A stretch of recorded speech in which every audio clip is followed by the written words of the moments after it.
예전에 부흥회에 참석한 적이 있습니다. 부흥사 목사님께서 한창 말씀을 전하시다가 어느 시점에서는 이제 회중에게 곳곳을 향하여서 손을 뻗으시면서 그 특유의 굵고 갈라지는 목소리로 선포하셨습니다. 부흥사 목사님들은 보통 목소리가 이런 소리가 나시더라고요.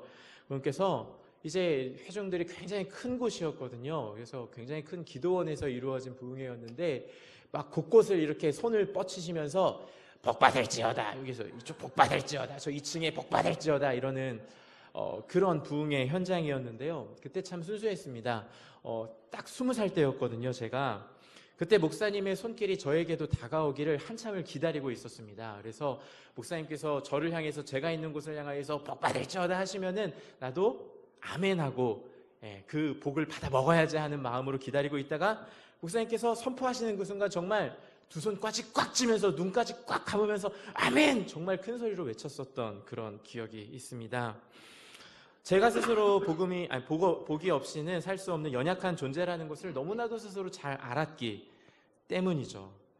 그러나 그렇지만 그때 어떤 복을 구해야 하는지, 왜 복을 구해야 하는지, 하나님께서는 저에게 어떤 복을 주기를 원하시는지 그거에 대한 생각이 깊지는 못했습니다. 여러분은 하나님께 복을 구하시죠? 날마다 기도하며 하나님의 은총을 구하며 살아가고 계실 것입니다. 그렇다면 어떤 복을 구하십니까? 우리가 하나님께 복을 구하는 이유는 무엇입니까? 그리고 하나님께서 우리에게 주시고자 하는 복은 무엇일까요? 우리는 하나님께 어떤 복을 구해야 할까요? 일단 이것은 아니다라고 하는 거 먼저 한 가지를 말씀드려보도록 하겠습니다.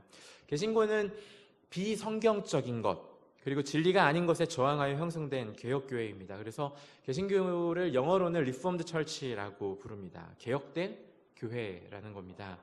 그러나 개신교는 과거의 개혁에 머무르지만은 않습니다. 개신교계에서 늘 외치는 슬로건이 있습니다. 개혁된 교회는 항상 개혁되어야 한다라는 것을 계속 외치고 있습니다. 특별히 10월 마지막 주간에 종교개혁 주일에는 특별히 이 슬로건을 더 외치는 교회들이 많습니다. 개혁된 교회는 항상 개혁되어야 한다. 개혁된 교회 역시 끊임없이 스스로를 갱신하지 않으면 또다시 개혁의 대상이 되어버리고 말기 때문에 그래서 개혁교회는 가만히 머물러 있으면 안 된다. 비성경적이고 진리가 아닌 것에 끊임없이 저항하고 우리 자신을 스스로 개혁해야 한다. 그게 우리 개신교다. 그것이 개혁교회다. 그래서 개신교인들을 저항하는 사람들이라는 의미로 프로테스탄트라고 부르기도 합니다.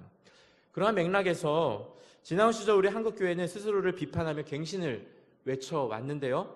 그때 자주 등장했던 주제 중에 하나가 바로 이거였습니다. 기복신앙이죠.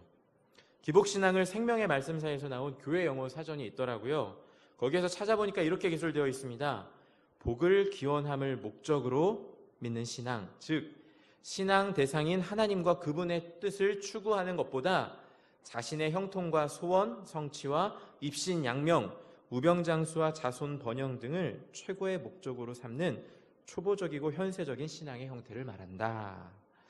이러한 신앙은 기독교가 아닐 뿐만 아니라 오히려 기독교 진리를 상당히 왜곡하고 있기 때문에 심각한 폐해를 끼쳐왔고요. 건강한 교회와 신자들은 늘 기복신앙을 경계해왔습니다. 저는 하나님께서 우리에게 복을 주시는 분이라는 사실을 믿습니다. 그리고 우리가 하나님께서 주시는 복이 없이는 살 수 없다는 사실도 분명히 알고 있습니다. 그런데 기복신앙은 어떻게 기독교 진리를 왜곡하고 있는 것일까요? 첫 번째, 기복신앙은요, 하나님을 수단화합니다. 기복신앙에 있어서 하나님은 경배의 대상이 아니라 복받기 위한 수단이 되고 맙니다. 우리는 하나님께서 우리에게 풍요함을 주시는 분이심을 믿지만 하나님을 풍요를 위한 도구로 여기지는 않습니다. 우리는 하나님이 우리의 다음 세대의 앞길을 열어주시는 분이라는 사실을 믿지만 하나님을 자녀 성공의 도구로 여기지는 않습니다. 우리는요, 하나님의 우리의 질병을 고칠 수 있는 분이라는 사실을 믿지만 하나님을 병고침의 수단으로 여기지는 않습니다. 하나님은 언제나 수단이 아니고 우리가 궁극적으로 추구해야 할 목적이십니다. 부모님이 좋은 이유는 부모님이 뭐든지 먹여주고 입혀주고 다 채워줘서 좋은 것이 아니라 그냥 부모님이어서 좋은 것이잖아요. 우리에게 하나님이 좋은 것은 하나님께서 우리에게 어떤 육신의 소욕이나 필요를 채워주기 때문에 좋은 것이 아니라 그에 앞서 그저 하나님 나라의 백성으로 우리를 삼아주시고 하나님의 자녀로 우리를 삼아주셨기 때문에 우리가 하나님을 좋아하고 사랑하는 것이죠. 기복신앙이 참신앙을 왜곡하고 있다고 여기는 또 다른 이유는 기복신앙이 하나님의 복을 지극히 사유화하기 때문입니다. 기복신앙은 대개 우리 자신이나 우리 가족 또는 우리 교회의 범주를 벗어나지 못합니다. 이것은 어쩌면 온 우주를 창조하신 하나님을 나만의 세계에 가둬버리는 어리석고 편협한 시도라고 할 수 있을 것입니다. 나만을 위해 존재하는 그런 작은 하나님이라면 그런 하나님을 믿을 이유가 없겠죠. 저는 나만을 위해 존재하는 하나님이라면 솔직히 그 하나님을 믿지 않겠습니다. 그렇다면 성경이 우리에게 하나님을 복 주시는 분이라고 하는데 도대체 하나님께서 우리에게 주시고자 하시는 그 복은 어떤 것이고 왜 우리에게 복을 주실까요? 시편이 거울로 삼고 있는 모서오경 속에 중요한 힌트가 있는데요. 하나님께서 과거에 이렇게 백성들을 축복하라고 직접 말씀해 주신 적이 있습니다. 때는 이스라엘이 광야에서 애굽에서 탈출해서 광야에 살아가는 시절이었습니다. 하나님이 모세를 부르셨죠. 모세를 부르시고 이렇게 말씀하셨습니다. 모세야 모세야 아론과 그의 아들들에게 불러다가 너 이렇게 가르쳐줘. 너희들이 하나님의 축복을 빌어줘야 되는데 백성들을 위해서 빌어줘야 되는데 이렇게 기도하라고 이렇게 축복을 빌라고 얘기해 주는 거야. 그 말씀이 민수기 6장 22절에서 27절의 말씀입니다. 제가 한번 읽어드리도록 하겠습니다. 주님께서 모세에게 말씀하셨다. 너는 아론과 그 아들들에게 말하여라. 그들이 이스라엘 자손에게 복을 빌 때에는 다음과 같이 빌라고 하여라. 주님께서 당신들에게 복을 주시고 당신들을 지켜주시며 주님께서 당신들을 밝은 얼굴로 대하시고 당신들에게 은혜를 베푸시며 주님께서 당신들을 고이 보시어서 당신들에게 평화를 주시기를 빕니다. 그들이 나의 이름으로 이스라엘 자손에게 이렇게 축복하면 내가 친히 이스라엘 자손에게 복을 주겠다. 이후 이스라엘 백성들은 제사장들의 축복을 통해서 하나님의 복을 누렸습니다. 뿐만 아니라 이스라엘 백성들은 이 말씀에 근거해서 하나님께 그러한 복을 달라고 기도를 하기도 했었습니다. 그래서 성경에는 방금 읽은 민수기 6장에 나오는 축복을 하나님께 기도로 아뢰는 그런 흔적도 있습니다. 그 기도가 바로 오늘 우리가 읽은 본문 시편 67편 1절의 말씀입니다. 오늘 본문 1절에서 시인은 이렇게 하나님께 기도합니다. 하나님 우리에게 은혜를 베풀어 주시고 우리에게 복을 내려 주십시오. 주님의 얼굴을 환하게 우리에게 비추어 주시어서 셀라 이렇게 기도하고 있습니다. 시인은 민수기의 그 축복 기도를 떠올리며 하나님께 간구한 것입니다. 또는 이 기도는 이스라엘 회중들이 함께 모여서 제사장들의 축복을 받을 때 답가로 부른 것일 수도 있습니다. 하나님 우리에게 은혜를 베풀어 주십시오 하는 말은 죄인들을 향해 자비와 긍휼을 베풀어 달라는 그런 고백일 것입니다. 또한 우리에게 복을 내려 주십시오 하는 말은 하나님의 백성으로 살아갈 힘과 지혜를 구하는 기도일 것입니다.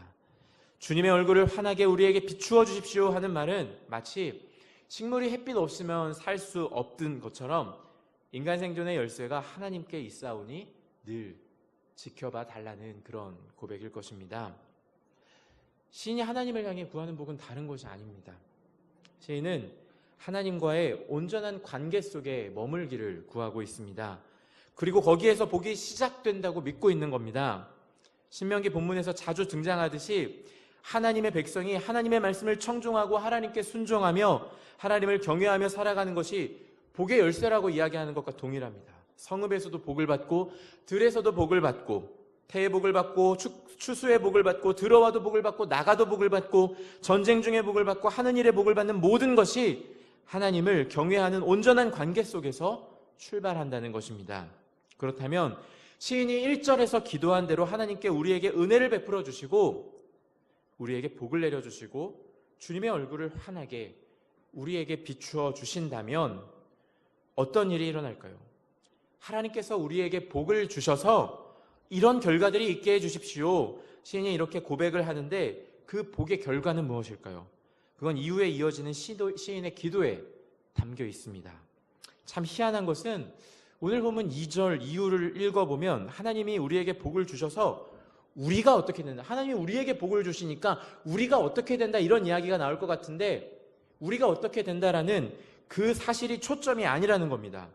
우리가 하나님의 복을 받으면 우리가 잘 살든지 우리가 성공하든지 자녀들이 대학에 가든지 뭐 취업에 성공하든지 그런 이야기들이 나와야 할 것 같은데 우리들이라는 주어는 단 한 번도 2절 이후에 등장하지를 않습니다. 그렇다면 어떤 이야기들이 등장할까요? 오늘 본문을 2절 이후부터 제가 다시 한번 읽어보도록 하겠습니다. 주어를 한번 잘 보십시오. 온 세상이 주님의 뜻을 알고 모든 민족이 주님의 구원을 알게 하여 주십시오. 하나님, 민족들이 주님을 찬송하게 하시며 모든 민족들이 주님을 찬송하게 하십시오. 주님께서 온 백성을 공의로 심판하시며 세상의 온 나라를 인도하시니 온 나라가 기뻐하며 큰 소리로 외치면서 노래합니다. 셀라. 하나님, 민족들이 주님을 찬송하게 하시며 모든 민족이 주님을 찬송하게 하십시오. 이 땅에 오국백가를 냈으니 하나님 곧 우리의 하나님께서 우리에게 복을 내려주셨기 때문이다. 하나님께서 우리에게 복을 주실 것이니 땅끝까지 온 누리는 하나님을 경외하여라. 아멘. 주로 등장하는 주어들이 무엇이었죠? 온 세상, 온 백성, 온 나라, 온 누리라는 표현들, 그리고 모든 민족 내지는 민족들이라는 단어들이 주어로 등장합니다. 시인은 우리에게 복을 달라고 기도한 이후에 그 복을 받은 결과로 어떤 일이 일어나기를 구하느냐? 바로 이겁니다. 하나님께서 우리에게 복을 주셔서 우리가 받은 그 복받은 모습을 보고 온 세상, 온 누리, 온 나라, 온 백성들이, 모든 민족들이 하나님을 찬송하고 하나님을 경외하게 해주십시오. 다시 말해 우리가 복받은 결과로 민족들이 달라지게 해주십시오. 민족들이 우리와 같이 하나님과의 온전한 관계로 나아오게 해주십시오. 민족들이 그렇게 복을 받게 해주십시오. 이것이 시인의 기도였습니다. 이 시편의 저자는 하나님의 복주심의 결과를 그렇게 이해하고 있고 그렇게 기도하고 있는 겁니다. 그 시인의 민족과 개인의 삶의 터전이 하나님의 권능이 드러나는 그런 현장이 되게 해달라는 기도입니다. 하나님이 복을 주시면 들어와도 복을 받고 나가도 복을 받고 태의 복을 받고 땅의 복을 받아서 추수의 복도 받아서, 그래서 오늘 본문 6절의 말씀처럼 오곡백과를 주시는 날도 있을 겁니다. 그런데 시인은 목적이 하나님 오곡백과를 우리에게 주십시오. 하나님께 복받아서 우리가 오곡백과를 누리기를 원합니다. 이게 목적이 아니라는 겁니다.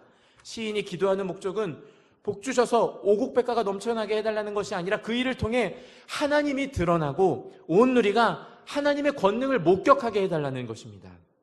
신자가 하나님과의 온전한 관계 속에서 삶의 자리를 지켜낼 때 일어나는 결과가 놀랍지 않습니까? 우리는 작은데 우리의 작은 삶을 통해서 우리 작은 삶의 자리에서 크신 하나님의 권능이 드러난다는 것입니다. 그리고 그 신자들을 통하여서 민족과 열방이 하나님께 돌아온다는 것입니다. 이 부르심이 참 영광스럽지 않습니까?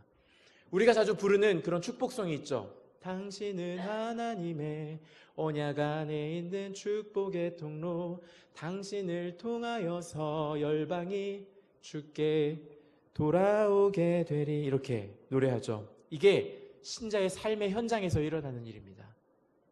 당신은 하나님의 언약 안에 있는 축복의 통로, 당신을 통하여서 열방이 주께 돌아오게 되리. 굳이 먼 선교지에서만 일어나는 일이 아니라 우리가 하나님과의 온전한 관계 속에 우리 일상의 자리, 우리의 삶의 자리를 지켜갈 때 우리의 작은 삶의 자리에서 그 일이 일어난다라는 그런 이야기입니다. 그것이 바로 신자의 부르심이죠.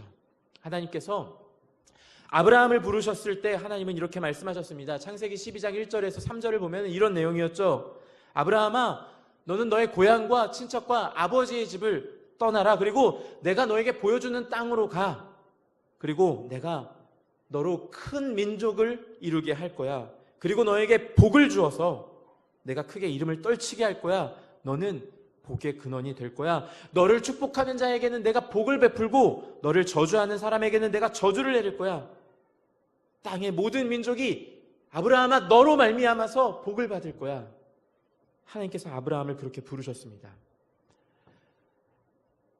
하나님께서 아브라함에게 복을 주셔서 그 이름을 떨치게 하시겠다는 겁니다. 그리고서 하시는 말씀이 너는 복의 근원이 될 것이다. 땅에 사는 모든 민족이 너로 말미암아 복을 받을 것이다.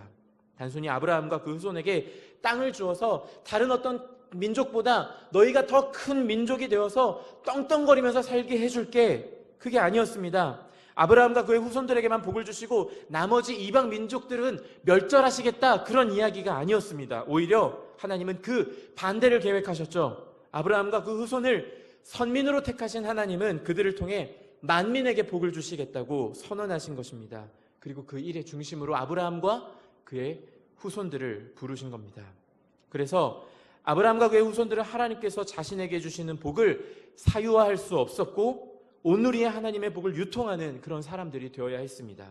그게 이스라엘의 사명이었죠. 그리고 그 일을 위해 그는 끊임없이 하나님과의 온전한 관계 속에서 하나님을 경외하고 순종하며 하나님의 권능이 드러나는 삶의 자리를 살아가야 했습니다. 이것이 아브라함을 선민으로 부르신 하나님의 그림이었습니다. 이 부르심은 우리에게도 동일하게 적용이 됩니다. 하나님께서 우리를 선택하고 부르셨습니다. 그리고 우리에게 복을 주십니다. 이것은 우리만 잘 먹고 잘 살라고 부르신 부르심이 아니라는 겁니다. 하나님과의 온전한 관계 속에 하나님의 권능이 드러나는 그런 삶의 자리를 살아내서 하나님의 복을 유통하는 삶을 살라고 우리를 부르신 것입니다.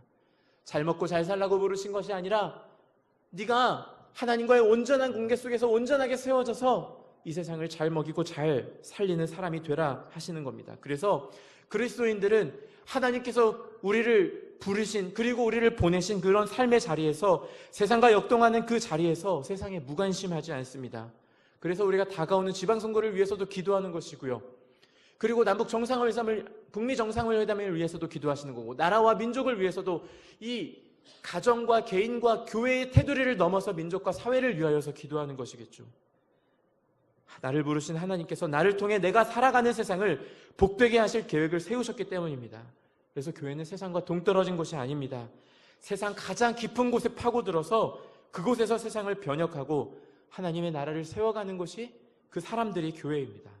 바울이 가르치고 있는 바와 같이 교회는 만물 안에서, 만물 바깥에 있는 게 아니라, 별세계가 아니라 그 만물 안에서 그 만물을 충만하게 하시는 그 하나님의 충만함으로 이 세상을 충만하게 하시는 존재라고, 교회는 그런 존재라고 사도 바울도 우리에게 가르치고 있습니다. 요셉의 삶도 그랬습니다.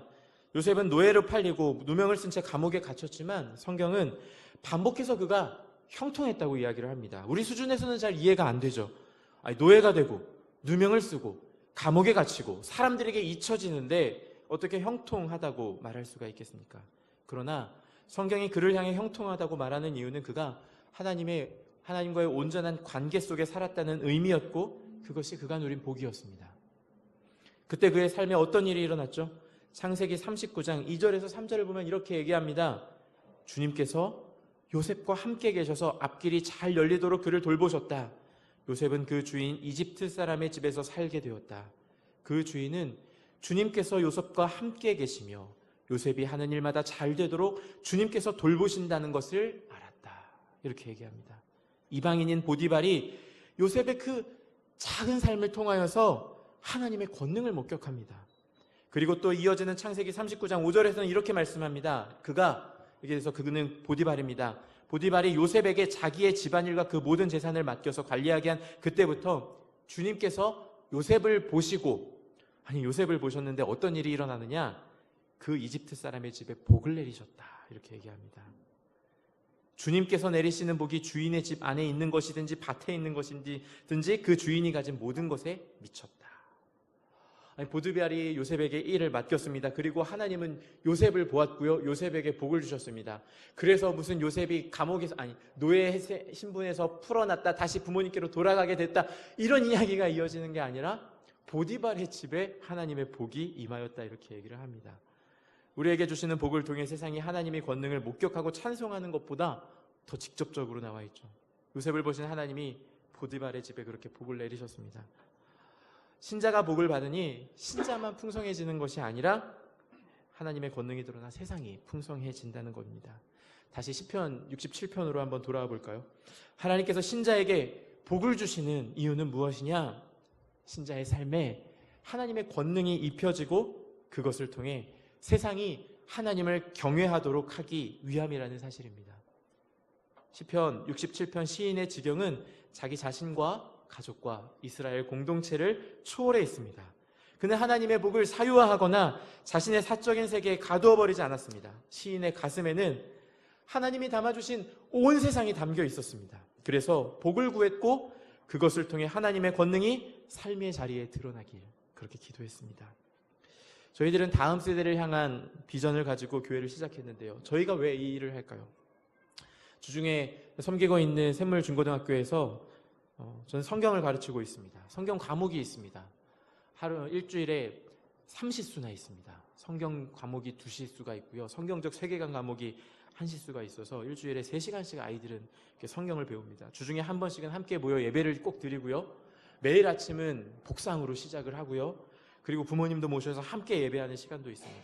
그 외에 하나님과의 온전한 관계 속으로 아이들을 초대하기 위한 여러 가지 장치들을 함께 마련해 놓고 있습니다. 하나님을 온전하게 알아가는 아이들로 기르기 위함입니다. 그런데 개인적으로 하나님을 알아가는 것에서 멈추면 안 되겠죠.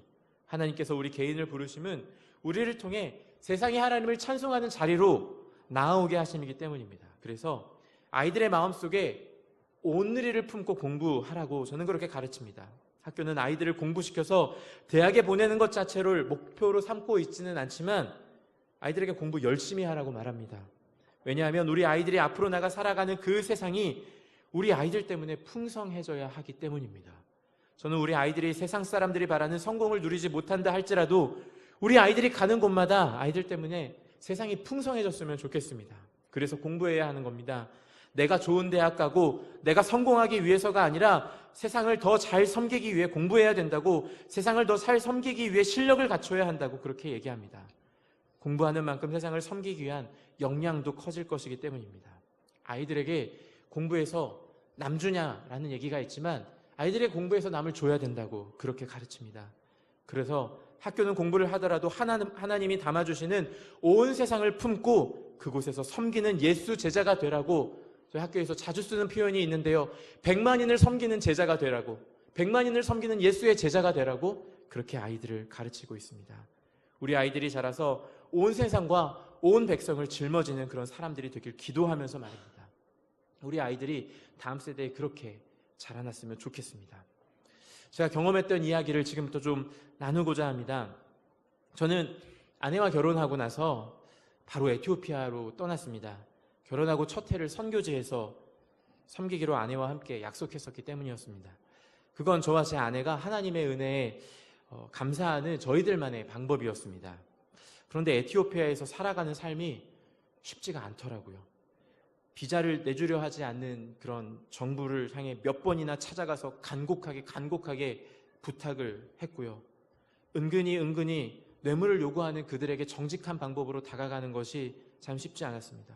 섬기는 교회에서는 교회 직원들의 상식 밖의 행동들 때문에 마음이 타들어가기도 했었습니다. 그래서 에티오피아에 도착한 지 불과 5개월 만에 마음이 많이 지쳐 있었던 그런 시기였습니다.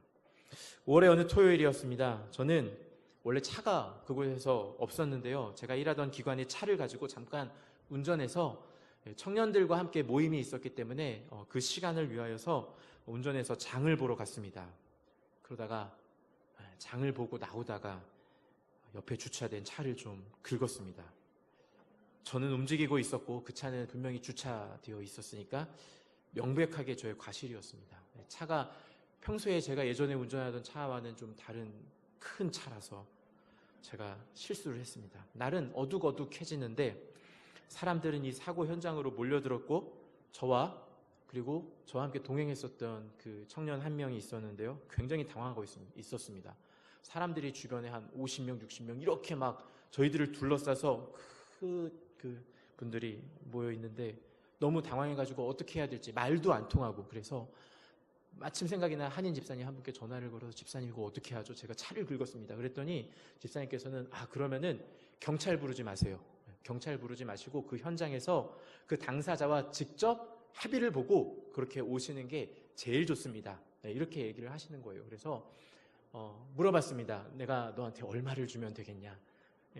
그래서 차 수리비가 얼마나 들겠느냐 그랬더니 1,000버르 정도 얘기를 하더라고요. 당시 돈으로, 우리나라 돈으로는 한 7만 원 정도 되는 금액이었습니다. 그래서 7만 원 정도를 배상하는 것으로 합의가 끝났습니다. 그리고 무거운 마음으로 다시 돌아왔습니다. 다음 날이 되었습니다. 주일 아침 예배를 마치고 오후에 식사를 하고 있는데 모르는 번호로 전화가 오는 겁니다. 딱 받아봤더니 제가 사고를 냈었던 그 차의 차주였습니다. 처음 전화를 받으면서 되게 불편해졌습니다. 아니, 수리는 이제 월요일 날 하기로 했고 그 이후에 전화를 주기로 했는데 주일 날 전화를 줬다는 거는 이 사람이 뭔가 더 요구하려고 하는 거구나 라는 생각이 들어서 마음이 불편했습니다. 그런데 그 친구가 얘기하길 상식 밖의 얘기인데 자신의 차를 자신이 직접 수리했다고 하는 겁니다. 그러니까 제가 $1,000 주지 않아도 된다는 겁니다. 이게 말이 안 되잖아요. 그래서 솔직히 이거 무슨 에티오피아식으로 새롭게 사기치는 방식인가 그런 생각이 들었습니다. 의심도 되고 이해도 안 가서 몇 번이고 다시 물어봤습니다. 그랬더니 계속해서 돈을 안 줘도 된다는 겁니다. 너무 비상식적이잖아요. 그래서 계속 물어봤는데 제가 내가 영어를 못하는구나 하고 계속 물어봤는데 계속 돈 안 줘도 된다는 겁니다. 그래서 제가 그동안 이해했던 에티오피아 사람이라면 이번 일을 기회로 어떻게든지 돈을 더 뜯어내려고 할 텐데 정말 뜻밖이어서 너무 고맙고 미안하기도 하고 해서 조금이라도 배상을 하겠다고 제가 다시 한번 얘기를 했습니다. 그랬더니 그가 이미 지불을 했다는 겁니다. 누가. 그래서 저는 생각했습니다. 우리 공동체에서 이 사실을 청년이 한 명이 같이 갔었으니까 이 사실을 아신 어떤 집사님이나 또는 다른 선한 의도를 가지신 분께서 저를 불쌍히 여기셔서 대신 그 수리비를 갚아주셨구나 이렇게 생각을 했습니다. 그래서 제가 물어봤습니다. 누가 지불했냐고 그걸 제가 그 친구에게 물어보니까 이렇게 대답을 했습니다. 수학의 너머로 똑똑하게 이런 말이 들어왔습니다. Jesus paid it for you. 예수님이 너를 위하여서 그걸 지불하셨다. 이 친구가 신실한 기독교인이라는 것을 그때 처음 알았습니다. 사실 에티오피아에서는 정교회와 무슬림들이 굉장히 강하기 때문에 신실한 기독교인 만나는 게 쉽지 않았거든요. 정말 신실한 기독교인이었습니다. 정말 고마웠어요. 그래서 식사라도 한번 대접하겠다고 해서 바로 다음날 제가 약속을 잡았습니다. 이 친구랑. 사고가 있었던 곳이 제가 살던 곳 근처라서 금방 가서 그 친구를 만날 수 있을 줄 알았습니다. 근데 이 친구가 먼 곳에 살더라고요. 그래서 시내 중심가로 나오라는 겁니다. 그래서 얘기했죠. 어제 그 차는 내 차가 아니다. 난 차가 없다. 멀리 못 간다. 그러니까 이 친구가 얘기하는데 본인이 오늘 일을 마치고 저를 데리러 오겠다는 겁니다. 말이 안 되는데 이 친구가 정말로 저를 데리러 왔습니다. 그리고 같이 그 친구가 안내하는 그런 식당으로 갔습니다. 식당에 가서 얘기를 하던 중에 차 사고 얘기를 다시 한번 하게 되었습니다. 다시 한번 감사하다는 말을 전했습니다. 그랬더니 그 친구가 다시 한번 이렇게 얘기합니다. Jesus paid it for you. 예수님이 다 지불하셨어. 자신이 집에 가서 스크래치를 좀 지워봤더니 좀 지워지더라는 겁니다. 차를 타는데 전혀 문제가 없다고 했습니다. 물론 자기 차를 아끼지 않아서 그런 것이 아니라고 했습니다. 자기도 정말 그 당시에 어마어마한 값을 제가 들었는데요. 거기는 세금이 굉장히 많이 붙거든요. 그런 차들이 정말 엄청난 가격이었습니다. 그 값을 주고 차를 샀고 아주 아끼고 소중히 여긴다고 했습니다. 그런데 예수님이 자기 죄값을 지불하신 것을 생각하면 차에 난 흠집은 아무런 문제가 되지 않는다고 저에게 그렇게 얘기를 하는 겁니다. 그래서 그 친구가 저를 끊임없이 마이브라더 하면서 부르면서 저를 계속 편안하게 해주는 겁니다. 그리고 정말 안 그러려고 했는데 결국 이 친구가 저녁 식사 값도 냈고요. 그리고 저를 집에 데려다 주고요. 그리고 먼 길을 또 자기가 혼자 갔고요. 저는 그리고 이제 집에 들어와서 오늘 있었던 일을 아내와 얘기를 하고 그냥 쉬고 있었는데 나중에 또 집에 잘 도착했다고 문자가 오더라고요. 하나님께서 하나님의 모든 충만하심으로 너를 축복하기를 원한다. 문자까지 보내주더라고요. 이게 교통사고 피해자가 가해자에게 하는 행동일까요? 아니죠. 저는 그 친구가 진짜 그리스도인이라고 생각을 합니다. 그에게는 개인적인 이해타산이 전혀 없었습니다. 하나님의 마음이 그 친구의 마음을 지배했고 하나님께서 원하고 바라시는 것을 몸으로 살아낸 친구였습니다. 이 친구와 대화하는데 모든 주제가 하나님이더라고요. 좋으신 하나님을 찬양하는 것, 계속 하나님의 축복에 대한 것이었고 이 땅에서 우리의 사명에 대한 것이었고 다시 오실 주님을 기대한다는 것이었고 저 천국을 내가 소망한다 이런 이야기들을 끊임없이 저에게 얘기해 주도록 얼마나 확신에 차가지고 제가 에티오피아 사람들에게 복음 전하러 갔는데 오히려 에티오피아 사람에게 정말 살아있고 생생한 삶에서 증거되는 그런 복음을 듣고 왔습니다. 다음에 제가 그 친구의 기도 제목을 얘기했거든요. 먼저 내놓은 기도 제목이 나 에티오피아에 와가지고 이런저런 일로 실망해가지고 너무 힘들다. 마음이 좀 지쳐있는 것 같다. 나를 위해서 기도해주라 했더니 저는 그 친구 얘기를 들으면서 뭐 전혀 그냥 눈 멀뚱멀뚱 뜨면서 들었는데 이 친구는 제 얘기를 듣는데 눈물이 그렁그렁 하더라고요. 막 울면서 막 안타까운 모습으로 저를 바라보면서 하나님이 분명히 널 도와주실 거라고 얘기하는데 정말 그 진실함이 느껴졌습니다. 이 친구는 제가 만났던 사람들 중에 가장 상식 밖의 행동을 했었던 그런 사람이었습니다. 만일 우리나라에서 이런 사고가 나면 어떻게 하죠? 기스 자국이 보이지도 않는데도 한참 동안 도로를 막고 실갱이를 펼치는 그런 장면도 사실 여러 번 봤습니다. 어떻게든 보상금 받으려고 하는 사람들 많이 봤습니다. 그런데 이 친구는 제게 상식 밖의 행동을 보여줬습니다. 저는 이 친구를 만나면서 하나님께 참 감사했습니다. 하나님을 경외하고 사랑하는 모습 속에서 이 친구의 삶의 현장에 권능으로 임하신 하나님을 보았습니다. 그리고 그 하나님께 이 친구를 보니까 교회에서 예배드리면서 무슨 말씀을 듣고 설교를 듣고 그런 이야기를 듣고 하는 것보다 이 친구의 얘기를 듣고 나니까 하나님께 더 가까이 가고 싶은 열망이 생기더라고요. 이 친구를 보니까. 당시 힘들었던 마음도 하나님께서 회복해 하시는 그런 마음이 들더라고요. 야, 너 에티오피아 사람들한테 실망했다고? 야, 이렇게 너를 위로하는 사람을 내가 이 땅에 두고 있어. 이렇게 하나님께서 얼마나 위로를 해주셨는지 모릅니다.